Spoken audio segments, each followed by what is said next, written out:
আসসালামু আলাইকুম। আশা করি সবাই ভালো আছেন। তবে আমাদের ফিলিস্তিনি ভাই বোন, ছোট্ট শিশু, আমাদের বৃদ্ধদের যে অবস্থা, তা দেখে কীভাবে ভালো থাকা যায়? বর্তমানে বাংলাদেশে একটি ভাইরাল টপিক জামশেদ মজুমদার, জামশেদ ভাই। ওনার একটি কথা যেটা নিয়ে আপনারা অনেক বেশি হাইপ সৃষ্টি করতেছেন। শোনেন ভাই, ইমাম মাহাদি যখন আসবে, তখন ওনার পক্ষে তারাই থাকবে যাদের ঈমান পরিপূর্ণ, তারাই থাকবে যাদের ঈমান পরিপূর্ণ, যারা আল্লাহ তাআলার আদেশ নির্দেশকে হৃদয়ে গভীরভাবে পালন করবে। আমার আর আপনার মতো মানুষ থাকবে না। আমার আর আপনার মতো মানুষ এখানে থাকবে না ইমাম মাহাদির দলে, বা হযরত ঈসা আলাইহিস সালামের দলে আমার আপনার মতো মানুষ থাকবে না। আমরা যারা ওনাকে বলতেছি বা ওনার এই কথাটা নিয়ে অনেক বেশি হাইপ সৃষ্টি করছি, তাদের উদ্দেশ্যে আমি বলি, ভাই শোনেন, আপনার উপর বর্তমানে ফরজ কাজ হলো সালাত আদায় করা। বর্তমানে, অতীতে এবং ভবিষ্যতে সালাত আদায় করা আপনার জন্য ফরজ। আপনি জিহাদ করবেন, আপনি তাদেরকে পক্ষ নেবেন। ভাই, এই যে আপনি যে বলতেছেন না, যেই বলতেছে যে জামশেদ ভাই এটা ভুল বলছে, ওনার ঘরের বাজারকে বয়কট করেন, ঘরের বাজারকে আপনারা বয়কট করবেন, এটা আমি জানি। বাংলাদেশে যারা ওনার ছিল, ওখানে দেখা যাবে 30% 20% পাবলিক অলরেডি বয়কট করে দিচ্ছে যে আমরা আর কিছু কিনবো না। কিন্তু কথা হলো ভাই, আপনি ঘরের বাজারকে বয়কট করতে পারছেন, আপনি কি বিগত এই 2023, 24, 25 এই 3 বছরের কথাই আপনি বলেন, 23, 24, 25 এই 3 বছর, 25 তো চলতেছে, এই 3 বছরে কি আপনি ইসরায়েলি যে কোনো একটা প্রতিষ্ঠান বলেন যে এই প্রতিষ্ঠানকে আমি একবারে বয়কট করে দিয়েছি, বলতে পারবেন? পারবেন না। তাহলে আপনি কিভাবে বলেন যে ঘরের বাজারকে আমরা বয়কট করব? কিভাবে বলেন যে জামশেদ মজুমদার ভাই ভুল বলছে, আগে ঈমান তারপরে জিহাদ? এখন আপনার কাছে, আপনি 5 ওয়াক্ত সালাত আদায় করেন না, আপনি বলতেছেন আমাদের এটা হলো মুসলিম বিশ্ব, ফিলিস্তিনি ভাইদের উপর যে অত্যাচার করতেছে এটা মানবাধিকার বিরোধী। তাহলে আপনি কার পক্ষে? আপনি মানবাধিকারের পক্ষে নাকি ইসলামের পক্ষে? হ্যাঁ, মানব অধিকারের পক্ষে থাকবে আমার অন্য ভাইরা, খ্রিস্টান, বৌদ্ধ, হিন্দু ভাইরা থাকবে, তারা থাকবে, কিন্তু আপনি তো একজন মুসলিম। আপনি কিভাবে মানব অধিকারের পক্ষে যান? আপনি যাবেন ইসলামের পক্ষে। আপনার ভাই রাসূল সাল্লাল্লাহু আলাইহি ওয়াসাল্লাম বলেছেন, রাসূল সাল্লাল্লাহু আলাইহি ওয়াসাল্লাম হাদিস অনুযায়ী পুরো বিশ্বের মুসলিম হলো একটি দেয়ালের মতো, যে দেয়ালে একটি ইট যদি ব্যথা বা বাধাপ্রাপ্ত হয়, পুরো দেয়াল নড়বড়ে হয়, এরকম একটি। তো কথা হলো, আপনি একটা দেয়ালে পরিণত হবেন, আপনি কেন ভাঙাচোরা দেয়ালে যাবেন? আপনি থাকবেন একটা দেয়ালে। এখন জামশেদ ভাই কিভাবে বলছে, কেন বলছে, এটা সবাই বুঝতে পারছে। ভাই, একটা উদাহরণ দিই। আমি আজকে গেছি রাজু ভাস্কর্যে, ওইখানে আমাদের আন্দোলন হলো। আন্দোলনে সব কিছু ঠিকঠাক, আন্দোলন চলতেছে, অনেকে একদম পুরো মেকআপ টেকআপ পরে, কালো বুকরা পরে। একটা আপু আসছে, আমার তাকে দেখে তার পোশাক দেখে আমার অনেক ভালো লাগছে, একদম পুরো কালো, একদম চোখটা পর্যন্ত ঢাকা, ফিলিস্তিনের পতাকা নিয়ে আসছে। আরেকজন আপু আসছে যে ঠিক আমার পাশে, টি শার্ট, জাস্ট আমরা যে টি শার্ট পরি না, ওই টি শার্টে ছিল একদম ঢিলাঢালা টি শার্ট পরে উনি আন্দোলন করতেছে, পতাকা উড়াইতেছে এভাবে। তো ভাই, কেন? আপনার কি বোখরা নাই?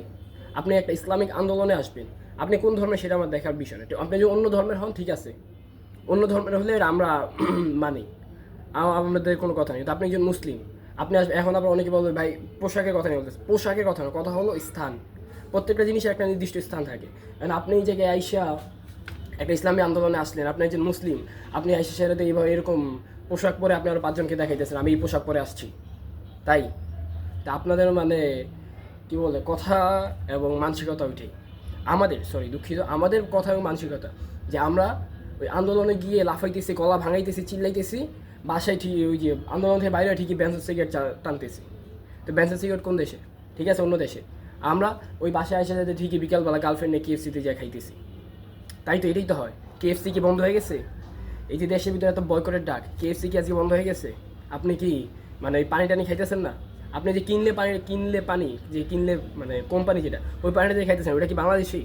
ওইটা তো বা ওইটা কি ইসরায়েলি পণ্য না? বাদ। ভাই, আপনি আজকে আন্দোলন করছেন, আজকে মনে করেন আপনি বিরত থাকেন, 1 সপ্তাহ পরে আপনি আমাকে কথা দিতে এখন আপনি আমার কথা দিতে পারবেন যে 1 সপ্তাহ পরে আমি কোনো ইসরায়েলি পণ্য ব্যবহার করবো না? বা আমি যেটা আজকে বয়কট করছি, KFC আমি আজকে বয়কট করছি, 1 মাস পরে আমি KFC-তে যাবো না। বা আমি একটা ইসরায়েলি পেপসি 7 আপ আমি আজকে খাই না, ভবিষ্যতে আমি খাবো না, এটা কি আপনি বলতে পারবেন? কিন্তু আমি বলতে পারবো আমি 7 আপ খাই না। হ্যাঁ, এইটা আমি বলতে পারবো। 7 আপ, পেপসি, কোকা কোলা যেদিন সে বয়কটে ডাক আসছে, নিজের টাকায় কিনা খাই নাই। আলহামদুলিল্লাহ, আলহামদুলিল্লাহ, সুম্মা আলহামদুলিল্লাহ, আমি কিনা খাই নাই। ওই হয়তো বা কোনো একদম একবারে মানে মেজর কোনো কারণ থাকলে যদি এরকম কেউ হাসছে ওইটা, বাট লাস্ট কবে আমি খাইছি আমি জানি না। আমি অলওয়েজ মোজো অথবা ড্রিঙ্কো, দুইটা আমার ফেভারিট। তো এই দুইটাই খাই বর্তমানে। বাট কথা যেটা ছিল যে ঘরের বাজার, জামশেদ ভাই কোনো দিক থেকে খারাপ কিছু বলছে সেটা আমি মনে করি না। মানে আপনি কি মনে করেন সেটা আপনার ব্যক্তিত্ব। তবে কথা এইটাই যে উনি যা বলছে, ওনার কথা অনুযায়ী ইমাম মাহাদি যখন আসবে বা ওই দাজ্জালের সাথে যখন যুদ্ধ হবে, আপনারা ওই যে দিনে 3 ওয়াক্ত 1 ওয়াক্ত নামাজ পড়া ব্যক্তিরা যায় ওইখানে যুদ্ধ করবে না। যারা সপ্তাহে জুম্মার নামাজ পড়ে তারা যায় ওইখানে ওই দাজ্জালের বিরুদ্ধে যুদ্ধ করবে না। তো কথা এইটাই, ওনার কথা হ্যাঁ ঠিক আছে, ওনার টাইমিংটা মানে মিলে নেই। উনি যা বলছে ওনার কথা অনুযায়ী এই টাইমিংটা ঠিক হয় নাই, ঠিক আছে। কিন্তু ভাই একটা কথা মনে রাখবেন, আপনি মুসলিম, আপনি অন্য ধর্মের হন সেটা আপনার ব্যক্তিগত বিষয়, ওইটা আপনি আসছেন, আমরাও আপনাদেরকে ধন্যবাদ জানাই, আপনারা আমাদের ভাইদের পক্ষ নিয়েছেন। আপনারা বিশ্ব মানবতার জন্য আসেন, মানবতার জন্য আসেন, বা অন্যদের মানুষের ভাই সেটা নিয়ে আসেন, ওইটা বিষয় না। আমরা আপনাদেরকে আরও ধন্যবাদ জানাই, আপনারা আমাদের ভাইদের পক্ষে আসছেন এর জন্য। কিন্তু ভাই আপনি একজন মুসলিম হয়ে আপনি কীভাবে বলেন আমি বিশ্ব মানবতার খাতিরে গেছি? এটা আপনি বলতে পারেন। আপনি বলবেন আমি একজন ইসলাম, তারা আমার ভাই, আমি তাদের আর আমাদের কালিমা এক, লা ইলাহা ইল্লাল্লাহ মুহাম্মাদুর রাসূলুল্লাহ সাল্লাল্লাহু আলাইহি ওয়াসাল্লাম। আমরা ওই কারণে আমরা তাদের পক্ষে নিতেছি। অ্যান্ড পক্ষ নিলে ভাই ভালোভাবে নেবেন। আপনার কাছে ইমানের গুরুত্ব আগে। আপনি এখন বাংলাদেশ থেকে ফিলিস্তিনে যা যুদ্ধ করতে পারবেন না। আপনার ওই রকম হ্যাঁ, আমরা পারলে অনেকেই যাইতাম, গেছে বাংলাদেশ থেকে পূর্বেও গেছে, বাট এখন ওই সুযোগটা নাই, আপনি যাইতে পারতেছেন না। কিন্তু আপনি দেশে থেকে যেটা করতে পারতেছেন, বয়কটের ডাক দিচ্ছেন, ভালোভাবে বয়কট করেন। তবে বয়কট ভালোভাবে করতে যায় আবার ওই যে ভাঙচুর, লুটপাট, তারপর আপনার যে আজকে যা হলো বয়কটে বাটা থেকে লুটপাট করলো, দরকার কি ভাই? আপনি বয়কট করছেন, বয়কট করবেন। বয়কট করার মানে কি এরাই আমি ভাঙচুর করে লুটপাট করে নিয়ে যাবো? এটা তো বয়কটের মানে হয় না। সো ভাই আমি ঠিক আছে, আমার জামশেদ ভাই, আপনি এখন উনি কী বলছে এটা আপনার কাছে কেমন লাগছে আমি জানি না। জামশেদ ভাই, শাহেখ আহমদুল্লাহ স্যার, তারপর হলো ডক্টর আবদুল্লাহ জাহাঙ্গীর, খন্দকার আবদুল্লাহ জাহাঙ্গীর স্যার, তারপর আব্দুর রাজাক বিন ইউসুফ, ওনারা ভাই আমার কাছে অন্য লেভেলে আছে। মিজানুর রহমান আজহারি স্যার, আবু তোহা আদনান ভাই, এরপরে আরও আছে আরেকজন আদনান আছে। তো ওনারা আমার কাছে অন্য লেভেল। আপনি কি বলেন সেটা আমি জানি না। আমি আমার দিক থেকে তাদেরকে ভালোবাসি, পছন্দ করি, ইনশাল্লাহ ভবিষ্যতে করবো। এখন যদি একটা কথা বলছে সেটার আপনি একদিক টানেন তাহলে হবে না। কেউ একটা কথা বলছে ওটা আপনি একদিক টানেন, হবে না। আমিও একটা কথা বলছি, আপনি ওটার একদিক নিয়ে পড়ে আছেন। আমি বলছি তুই মরবি কালকে, তুই ভবিষ্যতে মরবি। এখন আপনি হুট করে মারা গেছেন, আপনি কেউ এসে আমার ধরলো যে আমার কারণে মারছে, এটা কোনো কথা হলো? আপনি তো ভবিষ্যতে মারা যাবেন, হ্যাঁ ভবিষ্যতে আমিও মারা যাব।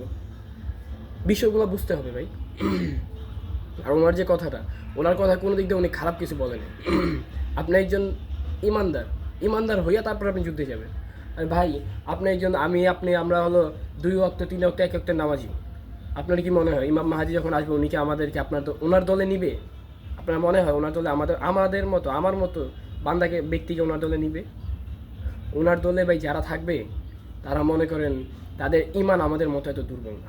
আমরা গেঞ্জি পরে জিহাদে যাব, আমাদের বোনেরা গেঞ্জি পরে জিহাদে যাবে, তখন ওনার দলের লোকেরা এরকম থাকবে না। আর আমাদের ভাইরা এরকম থাকবে না, রাত্রেবেলা প্রণ দেখে পরের দিন সকালবেলা যুদ্ধ করতে যাবে, তখনকার লোকের এরকম থাকবে না, মাথায় রাখবেন।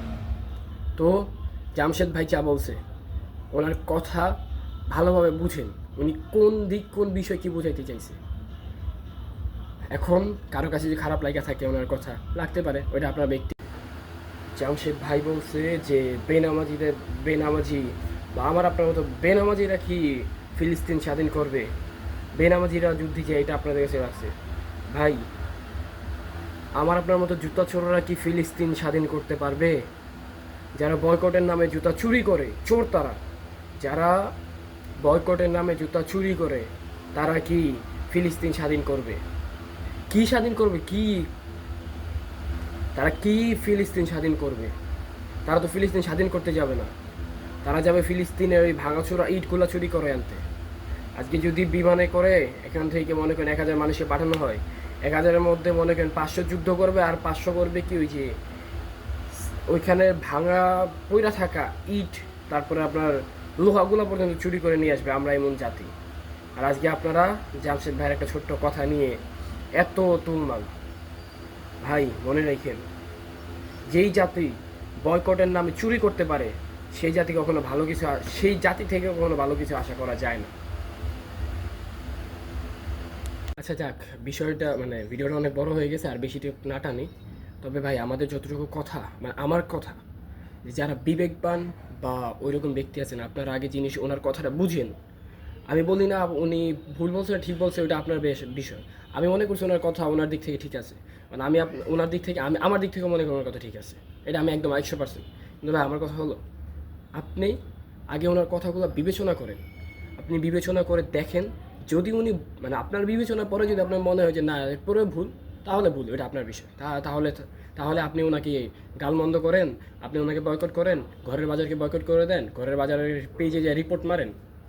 এই আমি এটা দেখি না, আমার কিছু দেখার দরকার নেই। বাট আগে নিজের থেকে বিবেচনা করেন, মানে বুঝেন উনি কি বলতে চাইছে, কি বুঝাইছে। টাইম সেন্স, হ্যাঁ ঠিক আছে, টাইম একটু 19-20 হয়েছে, যে জিনিসটা পরে বা আগে বলতো, কিন্তু কথাগুলো এখন বলছে একদিকটা ঠিকই আছে। যারা আমার মতো পাবলিক বা আপনার মতো, আপনার মতো পাবলিক, ওনাদের যে একদম কলিজায় লাগবে আমার কথাগুলো, যে একটা জিহাদের টাইমে আমরা জিহাদ করবো, কিন্তু আমাদের এই জামশেদ ভাই আমাদেরকে এই কথাটা বলবো। কেন বললো? কারণ আমরা ইকুয়ালিটির মানুষ, এর জন্য আমাদেরকে বলছি। তো এটা এই দিক দিয়ে আমাদের জন্য খারাপ কিছু হবে এরকম এরকম না। সো কী বলবো, মানে আপনারা বিবেচনা করেন, অ্যান্ড পরবর্তীতে ওনার যদি ফলস থাকে সেটা আপনারা বুঝবেন আপনারা কী করবেন। তবে বিবেচনা না করার আগ পর্যন্ত কোনো কিছু ঠিক করা আমার মতে বুদ্ধিমানের কাজ হবে না। সো ভাইরা যারা ভিডিওটা দেখছেন পুরোপুরি, তাদেরকে ধন্যবাদ জানাই। জাযাকাল্লাহু খাইর। আল্লাহ তাআলা আপনাদেরকে উত্তম প্রতিদান দান করুক। আমিন। আসসালামু আলাইকুম। এবং পেজটা ফলো এবং সাবস্ক্রাইব করতে ভুলবেন না।